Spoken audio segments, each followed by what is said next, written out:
Fármacos antitrombóticos y trombolíticos. Aspectos generales.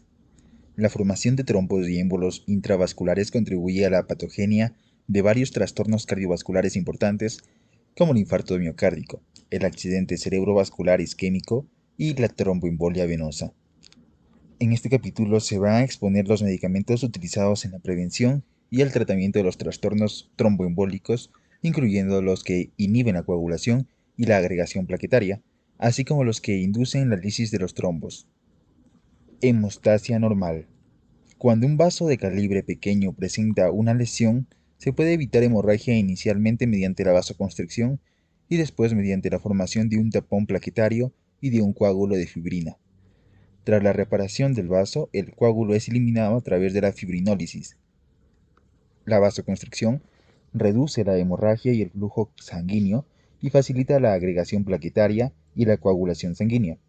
La exposición de la sangre al colágeno extravascular induce la adherencia de las plaquetas a la pared del vaso lesionado e inicia la activación secuencial de numerosos factores de la coagulación sanguínea, la mayor parte de los cuales son enzimas proteasas de la serina.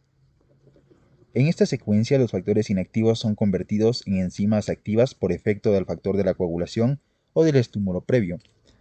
Los factores y sus sinónimos se recogen en la tabla 16.1 y las vías de la coagulación se ilustran en la figura 16.2.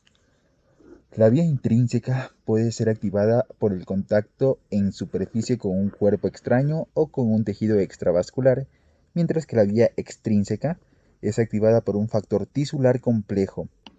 Se considera que la vía extrínseca es la vía de la coagulación más importante de el contexto in vivo. Las dos vías de la coagulación convergen en la activación del factor 10, que es el paso limitante de mayor importancia en la secuencia de la coagulación. La activación del factor 10 da lugar a la formación de la trombina y a su vez la trombina cataliza la conversión del fibrinógeno en fibrina. La malla de fibrina atrapa los hematíes y las plaquetas para completar la formación de un trombo hemostático, es decir, un coágulo. La formación de la trombina y la agregación plaquetaria son procesos complementarios, de manera que las plaquetas liberan trombina para la formación de la fibrina, mientras que la trombina es también un potente estimulante de la propia agregación plaquetaria. Formación patológica de los trombos. Los trombos arteriales aparecen a menudo sobre una placa aterosclerótica desestructurada en la que el material de la placa que inicia la agregación plaquetaria y la coagulación queda expuesto a la sangre. Por ejemplo, la aterosclerosis coronaria puede iniciar la formación de trombos que obstruyen el flujo sanguíneo causando un infarto de miocardio. La formación de trombo en las arterias cerebrales puede dar lugar a un accidente cerebrovascular isquémico. Los trombos venosos se suele iniciar a partir de la acumulación de la sangre venosa y de la reducción de la velocidad del flujo sanguíneo, lo que incrementa la expresión de dos factores de adhesión en la superficie de las células endoteliales venosas. Los leucocitos pueden presentar adherencia a estas células y liberar factores tisulares que activan la coagulación. En las venas de las piernas, los trombos se pueden desprender y desplazarse hasta los pulmones, dando lugar a una embolia pulmonar. La coagulación desempeña una función mayor que la agregación plaquetaria en lo relativo a los trombos venosos, de manera que para la prevención de la tromboembolia venosa se suelen utilizar anticoagulantes. La agregación plaquetaria es más importante para la formación de los trombos arteriales, aunque, en este caso, la prevención y tratamientos que se llevan a cabo mediante medicamentos antiplaquetarios y anticoagulantes. Fármacos anticoagulantes. Los anticoagulantes son fármacos que evitan la formación o la expansión de un trombo. Se clasifican en función de un mecanismo de acción en los grupos siguientes: antagonistas de vitamina K, fármacos que potencian la antitrombina 3 y fármacos que inhiben directamente la trombina o activan el factor 10. En la tabla 16.2 se comparan las propiedades de los distintos medicamentos anticoagulantes. Warfarina, bioquímica y mecanismos. Los derivados de la cumarina, como la warfarina, fueron identificados originalmente como sustancias del trébol dulce que causaban una enfermedad hemorrágica en el ganado vacuno. Más adelante, fueron sintetizados para su utilización como anticoagulantes y rodenticidas. La warfarina y otros derivados de la cumarina están relacionados estructuralmente con la vitamina K. Estos medicamentos inhiben la síntesis de factores de la coagulación cuya formación depende de la vitamina K, es decir, los factores 2, protrombina, factor 7, 9 y 10. Tal como se puede observar en la figura 16.3, la warfarina bloquea la reducción de la vitamina K oxidada e impide la carboxilación prostaglacional tras la síntesis proteica de estos factores de la coagulación. La warfarina también inhibe la síntesis de las proteínas C y S, que son anticoagulantes endógenos que inactivan los factores 5 y 8, que estimulan la fibrinólisis. La inhibición de las proteínas C y S pueden dar lugar a un efecto procoagulante transitorio cuando se administra la warfarina por primera vez. Es frecuente la administración simultánea de un anticoagulante de tipo heparina hasta que se inicia el efecto anticoagulante de la warfarina. Farmacocinética y efectos farmacológicos. La warfarina es bien absorbida en el intestino, metabolizada intensamente antes de su excreción en la orina. A diferencia de la heparina y de otros anticoagulantes relacionados, la warfarina atraviesa la barrera placentaria y puede causar hemorragia fetal. La warfarina tarda en iniciar su efecto farmacológico debido al tiempo necesario para el agotamiento de los factores de la coagulación circulantes después de la inhibición de nuevos factores de la coagulación. La semivida de los factores de la coagulación dependiente de la vitamina K circulante oscila entre 6 horas, factor 7, y 50 horas, factor 2. Por tanto, el efecto máximo de la warfarina no se observa hasta transcurridos 3 a 5 días desde el inicio de su administración.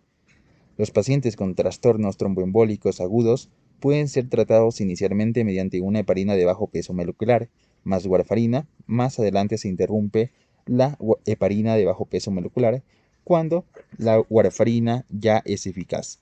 También es necesario un periodo de varios días para la normalización de los factores de la coagulación después de la interrupción de la warfarina. La recuperación de los factores de la coagulación se puede acelerar mediante la administración de fitonadiona, vitamina K1, como se describe más adelante. Efectos adversos e interacciones. El efecto adverso más frecuente de la warfarina es la hemorragia, que puede ser tan solo una epistaxis leve o una hemorragia potencialmente mortal. Los pacientes deben recibir instrucciones para modificar y notificar cualquier signo de la hemorragia, como la hematuria o la hemorragia cutánea, equimosis. La warfarina está contraindicada durante el embarazo debido a que puede causar hemorragia fetal y distintas malformaciones en lo que se denomina síndrome fetal por warfarina. Estas malformaciones se deben en parte al antagonismo de la maduración de las proteínas óseas dependientes de la vitamina K durante un proceso en el que esta proteína son carboxilada de la misma manera que los factores de la coagulación inicial. La warfarina y otros antagonistas de la vitamina K bloquean este proceso, pueden causar deformidades óseas y distintas malformaciones que se recogen en la tabla 4.6. La warfarina presenta interacción con muchos medicamentos que estimulan o inhiben las enzimas del citocromo P450, al tiempo que algunas interacciones se deben al antagonismo con la potencialización de su efecto anticoagulante. Las interacciones más graves tienen lugar con los medicamentos que incrementan el efecto anticoagulante, lo que aumenta el riesgo de hemorragia. Dado el elevado número de medicamentos que presentan interacción con la warfarina, los pacientes tratados con este medicamento deben consultar al médico antes de iniciar o interrumpir el consumo de cualquier otro fármaco. La utilización de salicilatos con dosis elevadas reduce la concentración de protrombina, incrementando así el efecto anticoagulante de la warfarina. Por el contrario, el tratamiento con rifampicina y barbitúricos induce las enzimas CYP que metabolizan la warfarina y disminuyen su efecto anticoagulante. La colestiramina inhibe la absorción de la warfarina en el intestino, la amiodorona, la cimetidina, la eritromicina, el fluconazol, el gemfibrosilo, la isoniazida, el metronidazol, la sulfimpirazona y otros medicamentos inhiben el metabolismo de la warfarina e incrementan el riesgo de hemorragia. Es necesario el control del tiempo de protrombina cuando se inicia o interrumpe la administración de medicamentos que presentan interacción con la warfarina. La fitonadiona, vitamina K1, antagoniza directamente el efecto de la warfarina sobre la síntesis de los factores de la coagulación y se utilizan en el tratamiento de la hemorragia secundaria a la actividad anticoagulante. Indicaciones. La warfarina se utiliza principalmente en el tratamiento a largo plazo de los trastornos tromboembólicos, como la tromboembolia venosa profunda, así como en la prevención de la trombosis en pacientes con fibrilación auricular o con una prótesis valvular cardíaca. Se ha utilizado además como un anticoagulante de tipo heparina en el tratamiento del infarto de miocardio.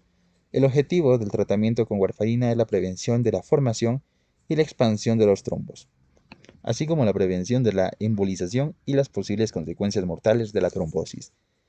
La dosis de la warfarina está fundamentada en el tiempo de protrombina del paciente. Este parámetro se determina en una muestra de sangre a la cual se le añade una preparación de tromboplastina tisular para iniciar la coagulación. Después se compara el tiempo de coagulación en la sangre del paciente con el correspondiente a una preparación control. Cuando se utiliza una preparación de tromboplastina de referencia internacional, el cociente de protrombina se expresa en forma de índice normalizado internacional, que se calcula de la siguiente manera. Índice normalizado internacional es igual a protrombina observada sobre protrombina control, todo esto elevado al índice de sensibilidad internacional correspondiente. Para la mayor parte de las indicaciones clínicas es apropiado un índice normalizado internacional de 2 a 3 en los pacientes con una prótesis valvular cardíaca y en los que sufren embolización sistémica recurrente. Se recomienda un índice normalizado internacional de 3 a 4.5. El valor de protrombina del paciente debe ser monitorizado diariamente durante el inicio del tratamiento con warfarina y siempre que se añade o retira cualquier medicamento del régimen terapéutico. El tratamiento simultáneo con heparina puede incrementar el valor de la protrombina en un 10 a 20%, y en estos casos se aumenta en consecuencia las cifras del índice normalizado internacional objetivo en la misma medida. Una vez que se estabiliza el índice normalizado internacional INR, el paciente hay que volverlo a vigilar cada 4 a 6 semanas. Tratamiento de la hemorragia. Cuando se produce una hemorragia, es necesario interrumpir la warfarina hasta que sea posible la evaluación del problema y la determinación del INR. El tratamiento de la hemorragia puede incluir la reducción de la dosis del medicamento y la administración de fitonadiona, vitamina K1, cuando la hemorragia es grave o el INR se incrementa de manera importante, mayor a 20.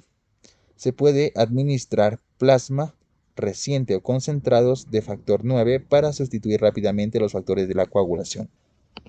Heparina y medicamentos relacionados.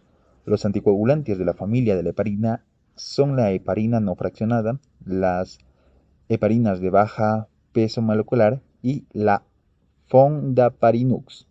En su forma natural, la heparina contiene fracciones con pesos moleculares elevados, entre 5.000 y 30.000, y fracciones con pesos moleculares bajos, entre 2.000 y 9.000. La enoxaparina y la dalteparina son fracciones de peso molecular bajo que se han desarrollado para su uso clínico. El fondaparinux es un pentasacárido sintético cuya estructura, mecanismos de acción y efectos similares a los otros medicamentos del grupo de la heparina. Bioquímica y mecanismos. La heparina es una mezcla de mucopolisacáridos sulfato que se encuentran en los mastocitos, los basófilos y el endotelio vascular. Para su uso farmacéutico se obtiene a partir del intestino del cerdo o del pulmón de la vaca. Tal como se muestra en la figura 16.2, la heparina inactiva los factores de la coagulación a través de la potencialización de la actividad de un anticoagulante endógeno circulante denominado antitrombina 3, que es un inhibidor potente del factor 2 activo, la trombina, y del factor 10 activo, factor Stuart. La activación de la antitrombina 3 por efecto de un pentasacárido con heparina se ilustra en la figura 16.4.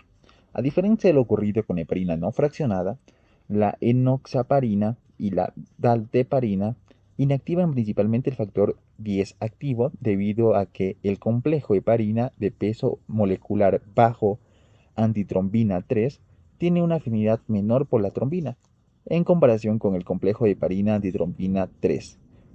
El fondaparinux es un inhibidor incluso más selectivo del factor 10 activo. Farmacocinética y efectos farmacológicos. La heparina y los anticoagulantes relacionados no son absorbidos en el intestino y por tanto se deben administrar por vía parenteral. La heparina se suele administrar mediante infusión intravenosa continua y es eliminada de la circulación por el sistema retículo endotelial al mismo tiempo que es eliminada del organismo a través de mecanismos renales y hepáticos. Su semivida es de aproximadamente 90 minutos. La dosis de la heparina se debe controlar a través del tiempo de tromboplastina parcial activado y es considerada apropiada cuando el tiempo de tromboplastina parcial activado es 1.5 o 2 veces superior al valor normal. La enoxaparina y la dalteparina se administran por vía subcutánea y su efecto máximo tiene lugar a las 3 a 5 horas de la inyección. Cuando se utilizan estos medicamentos no es necesario la monitorización del tiempo de tromboplastina parcial activado, debido a que la actividad anticoagulante de las heparinas de bajo peso molecular es más predecible que la correspondiente a la heparina no fraccionada. Efectos adversos e interacciones medicamentosas. Los efectos adversos y las interacciones medicamentosas se recogen en la tabla 16.3. El efecto adverso más frecuente de las heparinas fraccionadas y no fraccionadas es la hemorragia debido a una anticoagulación excesiva. La heparina también puede causar dos tipos de trombocitopenia inducida por la heparina. La trombocitopenia inducida por heparina de tipo 1 suele ser observada en aproximadamente el 25% de los pacientes tratados con heparina, que se debe a una interacción directa entre la heparina y las plaquetas con agregación plaquetaria. La trombocitopenia inducida por heparina de tipo 1 suele ser leve y reversible antes de transcurridos 4 días a pesar de la continuación del tratamiento con heparina. La trombocitopenia inducida por heparina de tipo 2 es mucho menos frecuente pero más grave y se debe a la inactivación de las plaquetas mediada por inmunoglobulinas. Este tipo de trombocitopenia inducida por heparina se acompaña de un riesgo activado y elevado de complicaciones trombóticas y de fallecimiento. Cuando se produce una trombocitopenia inducida por heparina de tipo 2, es necesaria la interrupción de la heparina. La heparina causa ocasionalmente hiperpotasemia debido a la supresión de la secreción de la aldosterona. Indicaciones. La heparina está indicada en el tratamiento de los trastornos tromboembólicos agudos como la embolia periférica y la embolia pulmonar, la trombosis venosas y la coagulopatía como la coagulación intravascular diseminada. Se utiliza profilácticamente para prevenir la coagulación en el concepto de la cirugía arterial y cardíaca, durante las transfusiones de sangre y en la diálisis renal, así como también para obtener muestras de sangre. La heparina también se usa en la prevención de la embolización de los trombos que podrán dar lugar a un accidente cerebrovascular en pacientes con fibrilación auricular aguda, para la prevención de la trombosis venosa profunda y de la embolia pulmonar en pacientes de riesgo alto se puede administrar heparina subcutánea con dosis baja. La enoxaparina y la dalteparina se utilizan para prevenir la tromboembolia venosa asociada a la cirugía abdominal, a la cirugía para la aplicación de prótesis de la rodilla o la cadera y a otros procesos que incrementan el riesgo de trombosis. Estos medicamentos se administran una vez antes de la cirugía y durante 5 a 10 días después de la intervención. La enoxaparina y la dalteparina también ha sido aprobado para la prevención de las complicaciones isquémicas de las anginas inestables y del infarto miocárdico sin elevación del segmento ST, y se usa además en el síndrome coronario agudo y en la angioplastía. La enoxaparina ha sido aprobada para el tratamiento de la trombosis venosa profunda y para prevención de la tromboembolia secundaria para una restricción intensa de la movilidad en el contexto de una enfermedad aguda. La fondaparinux se administra por vía subcutánea para la profilaxis de la tromboembolia venosa profunda en los pacientes con fractura de la cadera o que son intervenidos para la aplicación de una prótesis en la cadera o en la rodilla. Tratamiento de la hemorragia. El tratamiento de la hemorragia causada por la heparina no fraccionada o por la heparina de bajo peso molecular consiste en la administración de sulfato de protamina una proteína con carga positiva que se une a la heparina con carga negativa y la inactiva. El sulfato de protamina se administra por vía intravenosa. Con este objetivo y sus dosis se determina a través de la estimación de la cantidad residual de la heparina en el organismo. La medición del tiempo de tromboplastina activada parcial 2 a 4 horas después de la administración se utiliza para guiar la necesidad del tratamiento adicional de la protamina. La hemorragia grave causada por los medicamentos de tipo heparina pueden requerir la administración de plasma o de factores de coagulación. Inhibidores directos de la trombina.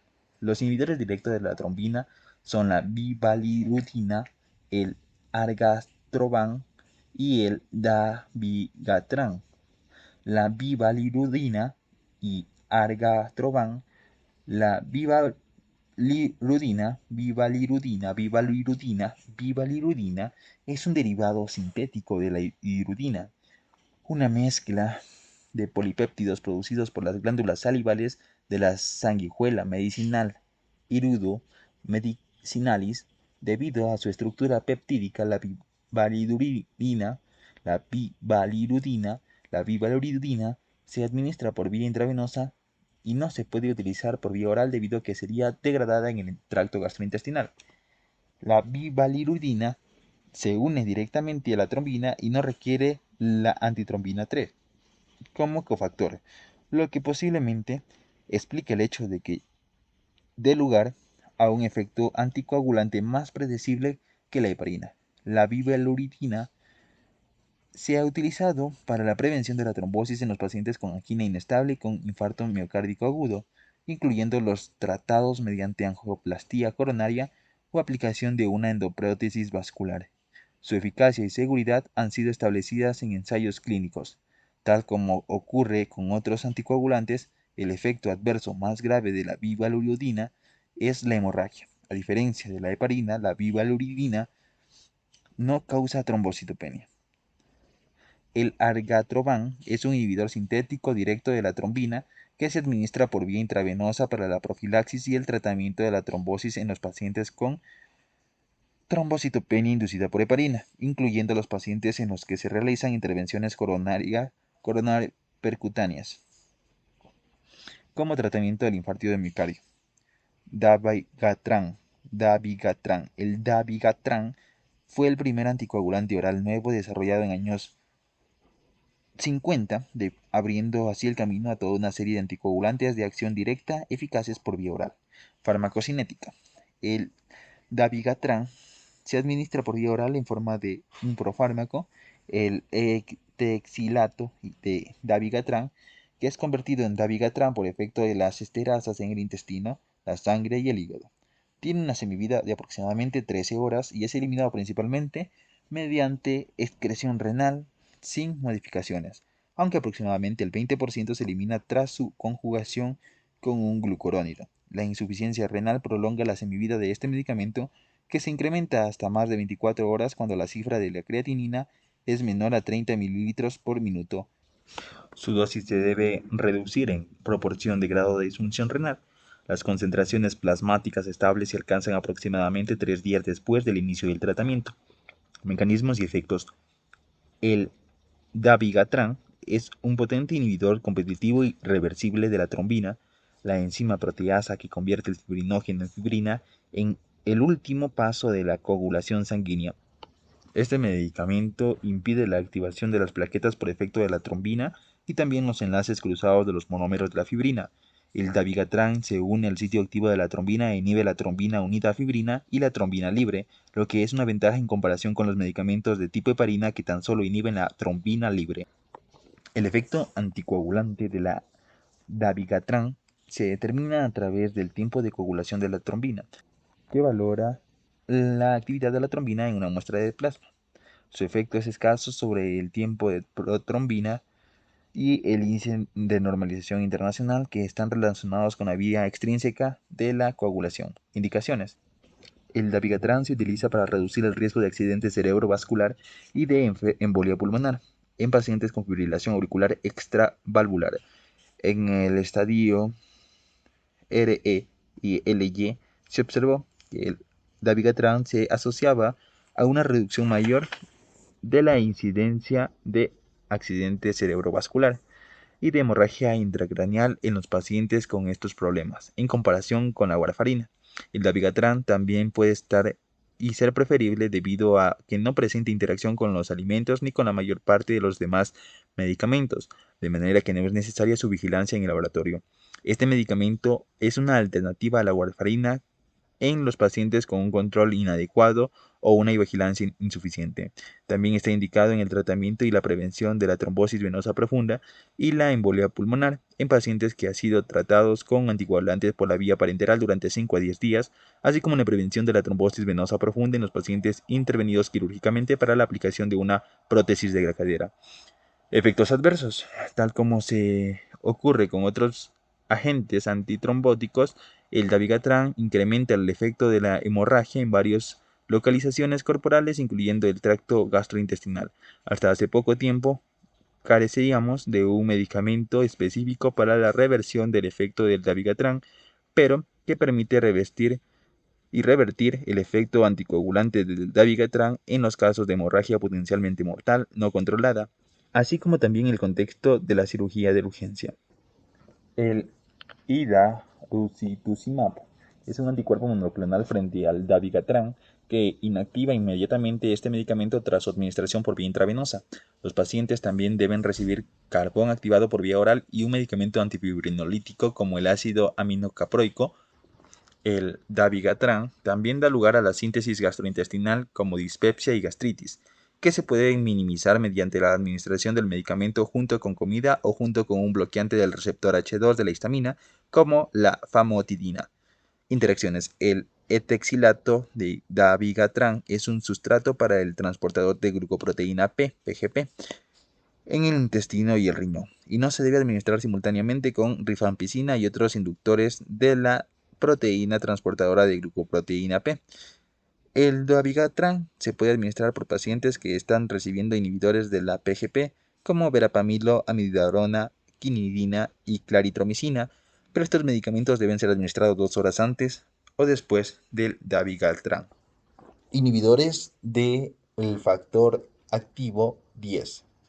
El apixaban, el edoxaban y el rivaroxaban son inhibidores del factor 10 activo, administrado por vía oral. En el mecanismo de la coagulación, el factor 10A activado se forma en la convergencia de las vías extrínsecas e intrínsecas, donde se une el factor 5 activado para formar un complejo protrombinasa que convierte la protrombina en trombina. Este medicamento se une al sitio catalítico activo del factor 10 activado, con inhibición de la actividad del factor 10 activado libre y del factor 10 activado inducido en el complejo protrombinasa. Por desgracia, las pruebas de tiempo de coagulación como el tiempo de protrombina carecen de utilidad para vigilar los efectos anticoagulantes de estos medicamentos. Los inhibidores del factor 10 activo se utilizan para reducir el riesgo de accidente cerebrovascular y de embolización sistémica en pacientes con fibrilación auricular extravalvular, así como también para la prevención de la trombosis venosa profunda y la embolia pulmonar, en los pacientes que son intervenidos quirúrgicamente para la aplicación de una prótesis de la rodilla o en la cadera. Además, han sido aprobados para el tratamiento de la trombosis venosa profunda y la embolia pulmonar y para reducir el riesgo de recidiva de estos problemas en los pacientes que tienen antecedentes de episodios previos. Para el tratamiento de la embolia pulmonar, los inhibidores del factor 10 activo suelen administrarse al cabo de 5 a 10 días del tratamiento anticoagulante parenteral. El apixaban y el rivaroxaban se han utilizado de manera aislada en el tratamiento inicial de la tromboembolia venosa profunda. En un metaanálisis correspondiente a varios estudios clínicos se logró llegar a la conclusión de que los inhibidores del factor 10 activo tenían una tendencia y eficacia similar a la de la warfarina en la prevención y el tratamiento de la trombosis venosa profunda y la embolia pulmonar, al tiempo que causaban menos episodios de hemorragia. Los inhibidores del factor 10 activado inician su acción con rapidez y no requieren la monitorización analítica para los ajustes de la dosis individual, tal como ocurre con la warfarina. En otros estudios se han observado que los pacientes tratados quirúrgicamente para la aplicación de una prótesis en la rodilla o en la cadera y que reciben rivaroxaban presentan menos episodios de trombosis venosa profunda en comparación con los que reciben enoxaparina. La hemorragia es el efecto adverso más frecuente del apixaban, el edoxaban y el rivaroxaban, y no existen medicamentos que puedan revertir dicho efecto adverso. Los expertos sugieren la administración de preparados de factores de la coagulación como el concentrado del complejo de protrombina, el concentrado del complejo de protrombina activada o el factor 7 activado recombinante en los casos de hemorragia grave causada por inhibidores del factor 10A, aunque no hay una evidencia clínica en apoyo de la eficacia de esta estrategia. Un antídoto universal de los inhibidores del factor 10 activado es el denominado antídoto ERE, que está actualmente en fase de desarrollo. Está constituido por proteínas recombinantes que tienen una estructura similar a la del factor 10A y que se unen con rapidez a los inhibidores del factor 10 activado y los inactivas. Sin embargo, estas proteínas carecen de actividad enzimática. Factores específicos. El rivaroxaban es absorbido apropiadamente tras su administración oral con la biodisponibilidad del 80 al 100%. Es metabolizado principalmente por las isoenzimas P450, especialmente la 3A4, antes de su extracción renal. Se deben considerar los ajustes de la dosis en los pacientes que reciben inhibidores 3A4 potentes. Para la profilaxis de la trombosis venosa profunda se administra el rivaroxaban una vez al día durante 12 días después de la cirugía para la prótesis de la rodilla o durante 25 días después de la cirugía para la prótesis de la cadera. En los casos de los que estos medicamentos sustituyen la warfarina, se debe iniciar un momento en el que el índice de normalización internacional sea menor a 3. El apixaban muestra una biodisponibilidad oral superior al 50% con una semivida plasmática de 8 a 14 horas. Su administración por vía oral 2 veces al día y es eliminada a través de varias vías, como el metabolismo oxidativo y la excreción renal e intestinal. Los inhibidores potentes de la CYP3A4 y la glucoproteína P tienen estas contraindicaciones cuando se administran apixaban debido a que se incrementan las concentraciones plasmáticas de este medicamento. El edoxaban se administra una vez al día y tiene una biodisponibilidad oral del 60%. Es eliminado principalmente mediante excreción renal sin modificaciones, al tiempo que no inhibe ni induce las enzimas P450 ni la PGP. El edoxaban no se debe utilizar en los pacientes con fibrilación auricular extravalvular cuyo aclaramiento de la creatinina sea mayor a 95 ml por minuto, dando lugar en diversos estudios clínicos se ha demostrado un aumento del riesgo de accidente cerebrovascular isquémico en estos pacientes en comparación con los tratados mediante warfarina. Fármacos antiplaquetarios. El proceso de la agregación plaquetaria y los sitios de acción de los medicamentos antiplaquetarios se muestra en la figura 16.5.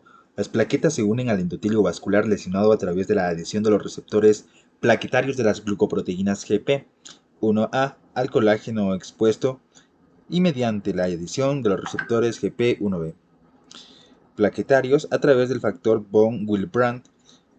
La adherencia de las plaquetas al endotelio vascular da lugar a la síntesis y la liberación de varios mediadores de la agregación plaquetaria, como tromboxano A2, adenosina difosfato y 5-hidroxilotriptamina, serotonina. Estos mediadores estimulan la liberación del calcio intracelular que desencadena la asociación de los receptores GP2B y GP3A dependiente del calcio, permitiendo que el complejo GP2B3A se una al fibrinógeno y dé lugar así a la agregación plaquetaria. El ácido acetil salicílico y el clopidogrel inhiben la síntesis o la liberación de mediadores específicos de la agregación plaquetaria, mientras que el apiximab, el tirofiban y la eptifibatida se unen directamente a los receptores GP2B3A y los inactivan.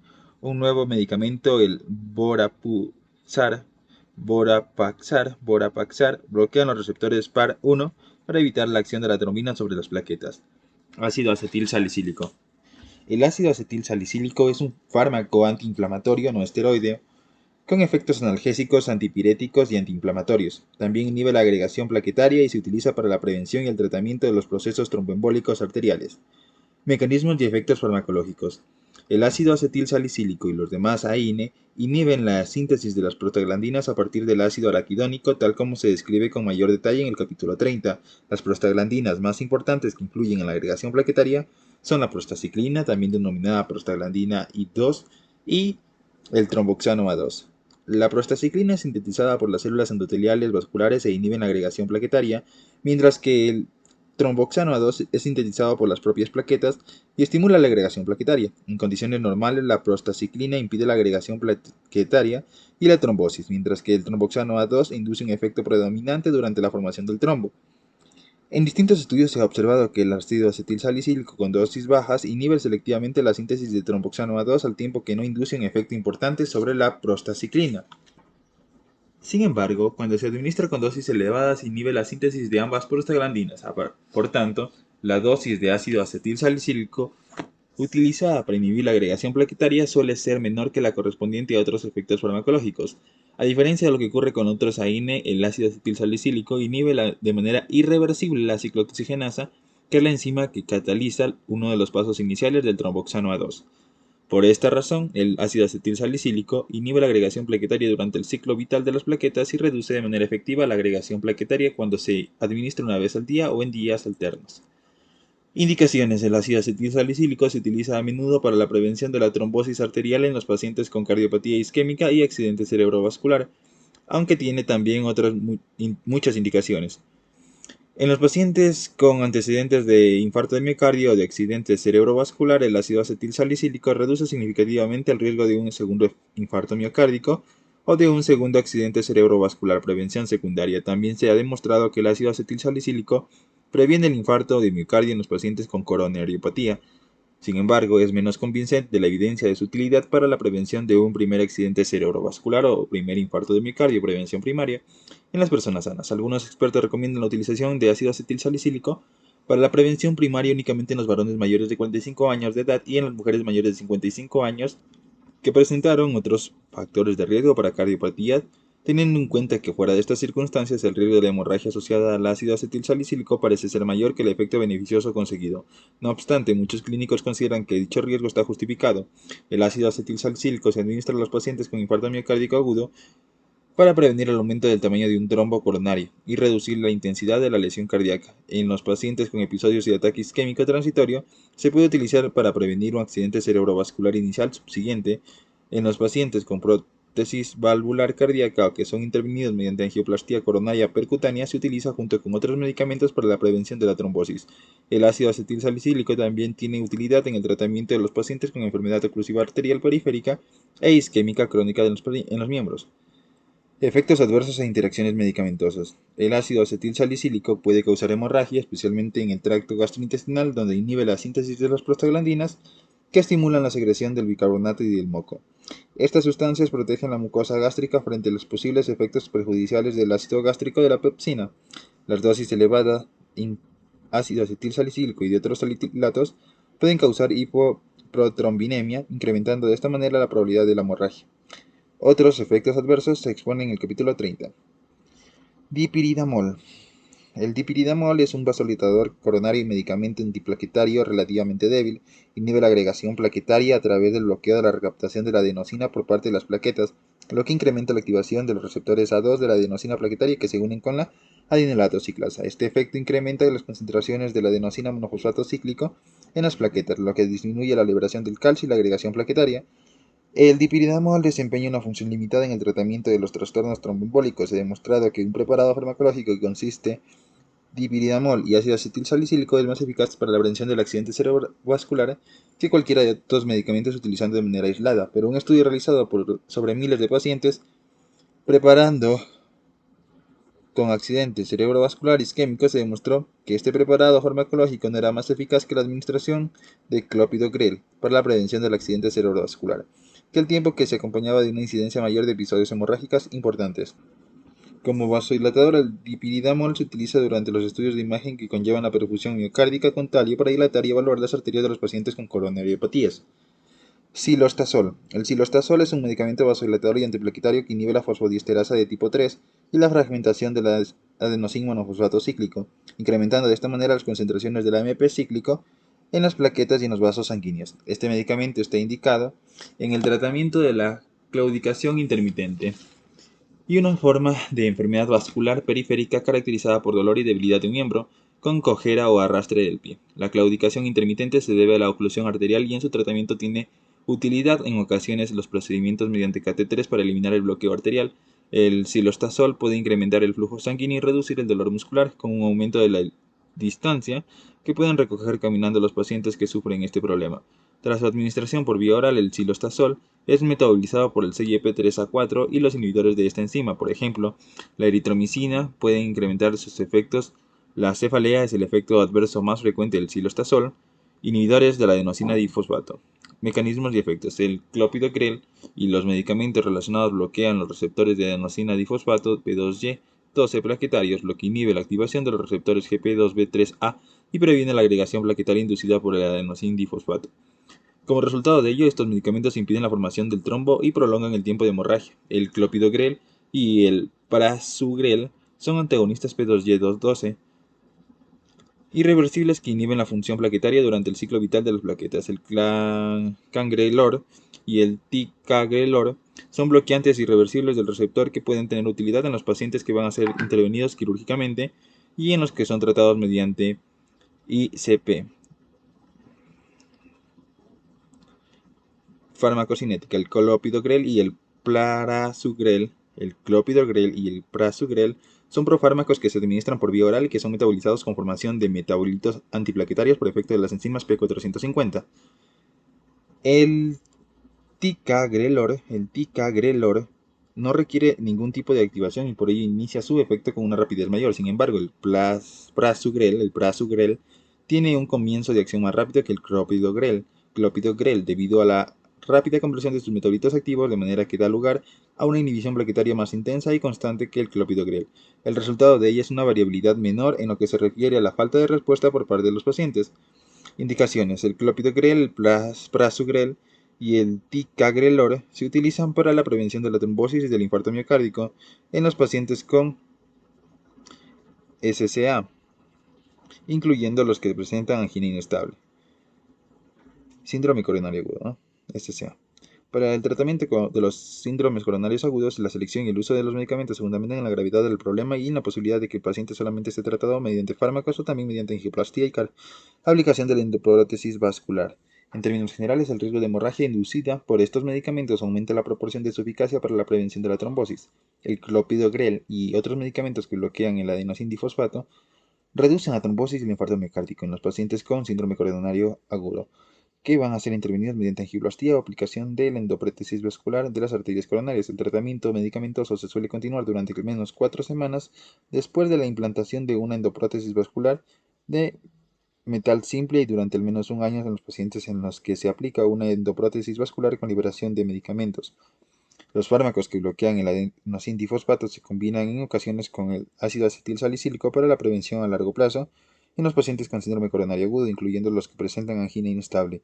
En diversos ensayos clínicos se han observado varias diferencias en la eficacia y el riesgo de la hemorragia correspondiente a los medicamentos específicos, de manera que siempre es necesario revisar las directrices más recientes a la hora de seleccionar el tratamiento medicamentoso. Por ejemplo, en varios estudios se ha observado que el ticagrelor es superior al clopidogrel para la prevención de la trombosis en la endoprótesis vascular que se aplica en los pacientes con síndrome coronario agudo. El tratamiento antiplaquetario parenteral también se utiliza durante la angioplastia y durante la aplicación de endoprótesis vascular, tal como se escribe más adelante. El clopidogrel también está indicado para la prevención secundaria del accidente cerebrovascular administrado de manera aislada o en combinación con el ácido acetil salicílico, aunque el tratamiento de combinación podría ser menos eficaz e incrementar el riesgo de hemorragia. El clopidogrel también se ha utilizado para la prevención de la trombosis en los pacientes con claudicación intermitente, oclusión arterial crónica, derivaciones o fístula arterioventriculares, cirugía con circulación extracorpórea y anemia drepanocítica. El cangrelor se utiliza como tratamiento complementario a la insuficiencia cardíaca, a la ICP, para disminuir el riesgo de complicaciones trombóticas durante y después de estos procedimientos. Se administra por vía intravenosa en los pacientes que no tienen antecedentes de tratamiento con bloqueantes P2Y12 y que no reciben un inhibidor GP2BA durante la ICP. Efectos adversos de interacciones medicamentosas. Tal como se ocurre con el ácido acetilsalicílico, todos los bloqueantes de la ADP incrementan el riesgo de hemorragia. Por otra parte, el ticagrelor también puede causar disnea y ticlopidina no se suele utilizar en la actualidad debido a que puede dar lugar a una neutropenia intensa. La activación del clopidogrel por parte de las enzimas CYP12-9 C19 es inhibida por efecto de los inhibidores de la bomba de protones. especialmente el omeprazol. Estos medicamentos se utilizan en el tratamiento de la úlcera péptica. Se ha llegado a la conclusión de que el ciclopidogrel y los inhibidores de la bomba de protones se pueden utilizar de manera simultánea sin que ello significativamente el riesgo de complicaciones trombóticas, aunque en estas circunstancias parece recomendable evitar el uso de omeprazol y del dexlansoprazol, así como los otros inhibidores de la bomba de protones. El prasugrel es activado principalmente en las enzimas CYP3A4 y CYP2B6 y no está significativamente influido por los inhibidores de la bomba de protones. Antagonista de la glucoproteína 2B3A. La vía formal y final común en la agregación plaquetaria es el establecimiento de los enlaces cruzados entre las plaquetas por efecto del fibrinógeno, que se une a un complejo PP2B3A activado y situado en la superficie de las plaquetas. El complejo GP2B3A es un tipo de integrina. La integrina son glucoproteínas transmembrana de la superficie celular que actúan como receptores de adhesión para unir estructuralmente la apiximab. El apiximab fue el primer antagonista GP2B3A plaquetario desarrollado. Está constituido por el fragmento Fab de un anticuerpo monoclonal quimérico humano murino que se une estrechamente a los receptores GP2B3A plaquetarios, impidiendo así la unión del fibrinógeno y el establecimiento de los enlaces cruzados entre las plaquetas. La infusión del apiximab se debe interrumpir 12 horas antes de la cirugía debido a que es necesario este periodo de tiempo para que la ocupación de los receptores se reduzca en un 50%. El apiximab se utiliza para prevenir la agregación plaquetaria y trombosis en los pacientes intervenidos mediante ICP, incluyendo la angioplastía coronaria y el uso de endoprótesis vascular. En este contexto se administra en combinación con el ácido acetilsalicílico y la heparina, una heparina de bajo peso molecular. Se ha demostrado que la apiximab previene significativamente la reestenosis vascular, el reinfarto y el fallecimiento. También se ha utilizado como tratamiento complementario la trombólisis, la alteplasa y otros medicamentos similares. El efecto adverso más frecuente del apiximab es la hemorragia. Otros posibles efectos adversos son la trombocitopenia en el 5% de los pacientes, la hipotensión y la bradicardia. El tirofiban y eptifibatida. El tirofiban y la eptifibatida también previenen la agregación plaquetaria a través de la prevención del establecimiento de enlaces cruzados del fibrinógeno en las plaquetas. La eptifibatida es un peptídico cíclico que procede del veneno de la serpiente del cascabel, mientras que el tirofiban es un derivado del aminoácido tirosina. Estos medicamentos son antagonistas competitivos y reversibles de los receptores GP23A y se unen a estos receptores con una afinidad inferior a la del apiximab. Por tanto, se deben interrumpir solo 2 horas antes de la cirugía. Tal como ocurre con el apiximab, estos medicamentos se administran en forma de una dosis de carga intravenosa seguido de una infusión de mantenimiento. El tirofiban y la eptifibatida se utilizan con dos objetivos en los pacientes con angina inestable e infarto de miocardio. Uno, para prevenir la trombosis coronaria en los pacientes con angina inestable o infarto de miocardio sin elevación del segmento ST, sin onda Q. Y 2, para la prevención de la trombosis en los pacientes intervenidos mediante la angioplastía coronaria o aplicación de una endoprótesis vascular coronaria como tratamiento de un infarto miocárdico con elevación del segmento ST. En estos contextos se combinan a menudo con una heparina de peso molecular bajo con medicamentos antiplaquetarios orales. La hemorragia es el efecto adverso principal del tirofiban y la eptifibatida. En un estudio se observó que la incidencia de la hemorragia intracraneal y de la hemorragia gastrointestinal o del genitourinaria causadas por el tirofiban es del 0.1% y el 0.2% respectivamente. Estos medicamentos se acompañan de una incidencia de trombocitopenia inferior al correspondiente a apiximab. Vorapaxar. El Vorapaxar es un medicamento nuevo que actúa a través de un mecanismo de acción novedoso para la prevención de la agregación plaquetaria. Es un antagonista del receptor activado por la proteasa 1, PAR1, que ha sido probado para su uso en los pacientes con antecedentes de infarto miocárdico o con una enfermedad arterial periférica. A través de la ocupación del receptor PAR1, el Vorapaxar inhibe competitivamente el acceso de la trombina a su receptor, impidiendo así la agregación plaquetaria mediada por la trombina. En ensayos clínicos se ha observado que el Vorapaxar disminuye las complicaciones cardiovasculares trombóticas y la mortalidad. Fármacos trombolíticos. La fragmentación de los coágulos sanguíneos se inicia con la degradación de la fibrina por efecto de la enzima proteasa denominada plasmina. En este proceso, el plasminógeno circulante se une a la fibrina en los coágulos y es un convertido en plasmina por efecto del activador plasminógeno tisular, que es una enzima proteasa que se localiza en las células endoteliales vasculares. La plasmina degrada la fibrina y el fibrinógeno y da lugar a la dilución del coágulo sanguíneo a medida que las células de la sangre son liberadas y recicladas. Efectos farmacológicos. La medicación trombolítica incluye las formas recombinantes del activador plasminógeno tisular humano como la alteplasa, la reteplasa y la tenecteplasa, así como la streptocinasa, una proteína obtenida a partir de los streptococos. La anistreplasa es un complejo de streptocinina y plasminógeno. Las formas recombinantes del activador plasminógeno tisular son enzimas activadas que convierten el plasminógeno en plasmina y que dan lugar a la fibrinólisis. La streptocinasa carece de actividad de proteasa y debe formar un complejo activador con el plasminógeno para convertir el plasminógeno en plasmina. Este complejo se comercializa para su uso clínico con la denominación de anistreplasa. La forma recombinante del activador para el plasminógeno tisular son moderadamente selectivos respecto al plasminógeno unido a la fibrina, mientras que la streptocinasa muestra una especificidad baja por la fibrina y da lugar a una degradación mayor del fibrinógeno sistemático. Las propiedades de los medicamentos. Uso clínico. Los medicamentos trombolíticos se administran por infusión intravenosa para la degradación de los trombos en los pacientes con infarto miocárdico, accidente cerebrovascular trombolítico o enfermedad pulmonar. Y se utiliza para la apertura de los catéteres, la diálisis renal y los catéteres venosos centrales trombosados. Además, se han utilizado para el tratamiento en la tromboembolia venosa, tal como en pacientes con trombosis venosa iliofemoral extensa, en los que se lleva a cabo la trombólisis mediante catéter como tratamiento complementario a los anticoagulantes.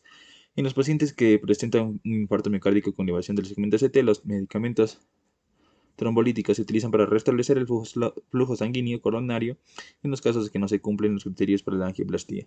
Los medicamentos trombolíticos que se deben administrar lo antes posible, preferiblemente antes de transcurridas 6 horas desde el inicio de los síntomas, las ICP, como la angioplastía y la aplicación de endoprótesis vasculares son preferibles generalmente el tratamiento trombolítico siempre que sean posibles. En un metaanálisis efectuado sobre ensayos clínicos se llegó a la conclusión de que la ICP tiene una utilidad global mayor que el tratamiento trombolítico. En los pacientes con accidente cerebrovascular sistémico agudo, los medicamentos trombolíticos como la alteplasa reducen la incidencia de secuelas neurológicas y mejoran la evolución, pero el tratamiento se debe iniciar a lo largo de las primeras 4.5 horas y preferiblemente antes de las transcurridas 6 horas desde el inicio de los síntomas. La administración combinada por vía intravenosa e intraarterial mediante catéter puede ser mejor en el tratamiento intravenoso como medida aislada. El tiempo de los dispositivos médicos para la embolectomía pueden ofrecer efectos beneficiosos adicionales. Los medicamentos trombolíticos están contraindicados en el accidente cerebrovascular hemorrágico y en los pacientes con cualquier otra forma de hemorragia importante o con un riesgo elevado de hemorragia, incluidos los que han sido intervenidos quirúrgicamente o han sufrido un trauma. El efecto beneficioso del tratamiento trombolítico frente a la enfermedad pulmonar es incierto y generalmente a este tratamiento se reserva para los pacientes que muestran inestabilidad hemodinámica o cuyo trombo no resuelve mediante el tratamiento anticoagulante. Efectos adversos e interacciones medicamentosas. El efecto adverso más frecuente es la hemorragia y es importante tener en cuenta que estos medicamentos pueden dar lugar a la lisis de los trombos tanto normales como patológicos, dado que el activador plasminógeno tisular activa selectivamente el plasminógeno unido a la fibrina. Las formas recombinantes del activador plasminógeno tisular se acompañan con una incidencia de la hemorragia menor en comparación con la streptocinasa. Los pacientes con infarto miocárdico tratados mediante medicamentos trombolíticos pueden desarrollar arritmias, por ejemplo, bradicardia y taquicardia, que posiblemente se deban a los radicales libres generados durante la reperfusión de la arteria coronaria tras la trombólisis. La streptocinasa puede causar diversos tipos de reacciones de hipersensibilidad, incluyendo un shock anafiláctico mortal, de manera que no se debe utilizar de manera repetida en un mismo paciente. Tratamiento de la hemorragia.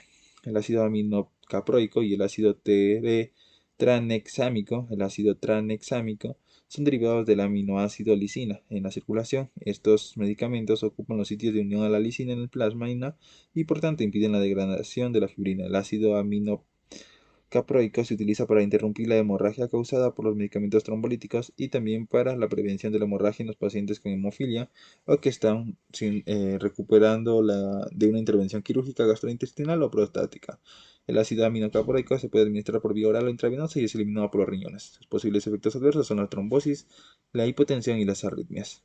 El ácido tranexámico se administra por vía oral para el tratamiento de la hemorragia menstrual intensa. El efecto adverso principal del ácido tranexámico es la trombosis, cuya incidencia aumenta cuando se utilizan simultáneamente anticonceptivos hormonales, específicamente por parte de las mujeres con obesidad y tabaquismo. Este medicamento también se puede administrar mediante inyección en pacientes con hemofilia que requieren un tratamiento a largo plazo para la prevención hemorrágica durante y después de una extracción dental.